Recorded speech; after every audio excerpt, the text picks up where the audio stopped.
come and hit us at any point in life. And I mean, obstacles just constantly come at us. And I'll tell you real quick about an obstacle that I've dealt with quite a few of them.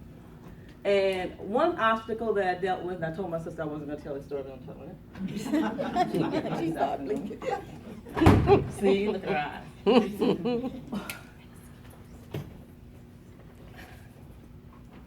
I have been in this marriage for a long, long time. And I've taken a break. I don't know if any of you have ever taken a break from marriage sometimes. And you said, you know, enough is enough and you have to stop. And then sometimes you're trying to move forward. And that was me. Trying to move forward, trying to do some things. Working more than one job, working two jobs, running from one place, running to another place. And ladies, my daughter, I had my daughter who I had to take care of, and I had to drop her off at my sister's. And going from my day job to my night job. Day job, I was teaching. And as I was doing this, when I got to my sister's house, there were a lot of children in the way. These children, I call them distractions.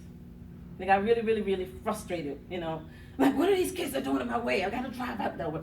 What are you doing there? I'm honking my horn. And these kids are like, I honk my horn, they just ignore me. And that's the way life is. They ignore me. So I had to go around the obstacle, which was the children. So I moved further down, dropped my daughter off, gave her a big kiss, and I said, I'm going to see you later. And I got ready to back up. And I said, okay, let's go to the car. Backing up, and I looked, the kids, those obstacles, moved further down. They were on the other side of me. And I'm like, oh my gosh. And so I honked my horn. The kid says, nobody's back there. Come on back. And I said, okay. So I backed up a little bit. And I stopped because I'm so cautious. And I stopped, you know, and I looked over and the kid looked at me and said, hey lady, I told you nobody's back there. Come on back. So I back up a little bit more. All of a sudden, I heard something go crack in my head. I stopped. Oh.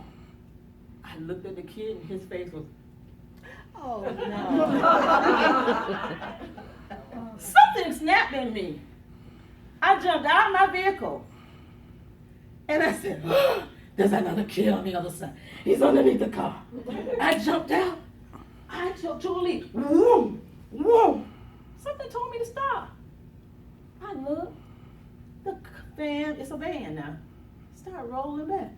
I go, oh. The kid is being mutilated on the other side. I couldn't see what was on the other side. So I get back. I jump into the vehicle. Tried to. Took this foot, put it up in the van, and all of a sudden, you know, as it's rolling, this foot wasn't cooperating. You know what it did? It went straight. I went flat on my butt, flat on my back. The van started rolling back, rolling me back. And I was like, oh, Jesus, stop it. It stopped. It stopped. The van just stopped.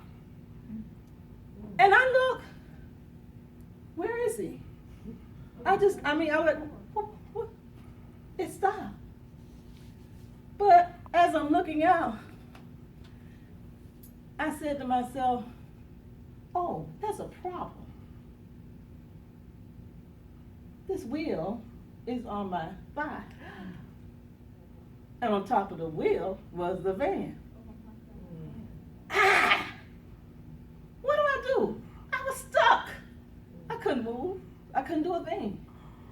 So what I said was, my gosh, all these people, they're just looking at me. That's what we see when we're in problems.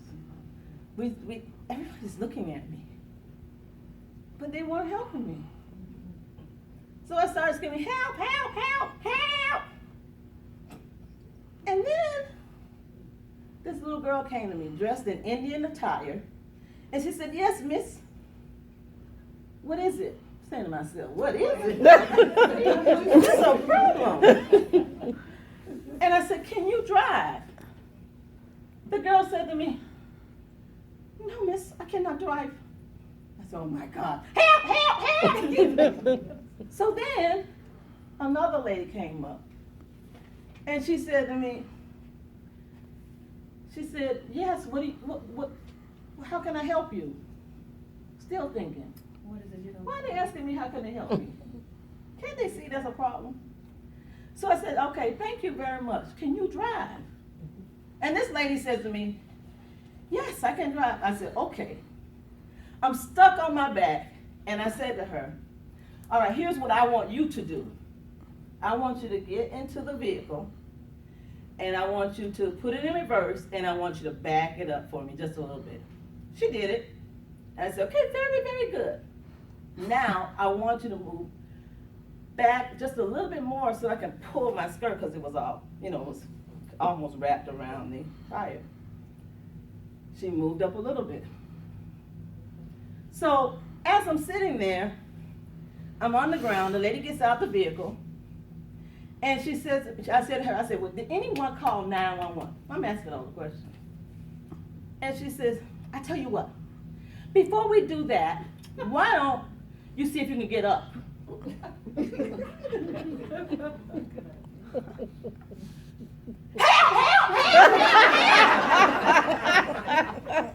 All of a sudden, I heard the sirens, and it was coming. And I'm thinking, okay. And they came over to help me. I'm like, okay, you give me all this attention, but what about that little boy on the other side? I'm sitting here thinking, what is that boy? What about him? Well, he picked me up, he took me in the van. Well, he picked me up, he took me in the van, and he said, "You know what? You are extremely blessed." And I said, okay, I get that. Okay, all right. And he says to me, "You know what could have happened to you?" I said, "What?" He says, "Well, you got a broken femur, and this is a serious situation." I said, "Okay." He said, "But you know what? Last week we had a situation like that, and it happened to a lady, but the way your skirt was wrapped around that tire, you could have been sucked up under the engine and burned. Terrible." Okay, so I thought I was lucky, but I still was thinking, somebody asked me, because later on I started telling this story to people in hospitals, and nurses would come to me and they wanted to hear my story. And I said, well, yeah. But they would say to me at the end of the story, they would say, "Well, what about the little boy?" I said, "Could you believe it? It was the boy's skateboard." Oh. Sometimes life knocks you down. I had a shattered femur, which was okay. Don't feel sorry for him, because look at me. Shattered femur, rod, knee replacement, all of that. In my bed, stressed, upset, why do I have to go through this 3 years? Between wheelchair, walker, going in the store, my nephew picking at me, she had to ride the cart in the store. Yeah, I went through that. And then there was a lady, when you talk about that story that you told about the lady there was a lady in my church. She lost her leg as well. And I was upset because that lady, seems like within 6 months, they gave her a replaced leg and she was walking around like nothing. Me, I had to suffer and go through the time. Now, but there are people even worse off than I am. All right, so when you're stuck, what do? It's frustrating. What do? You have to have that vision in front of you. And I have some things I want to share with you about the vision. Can we turn this on?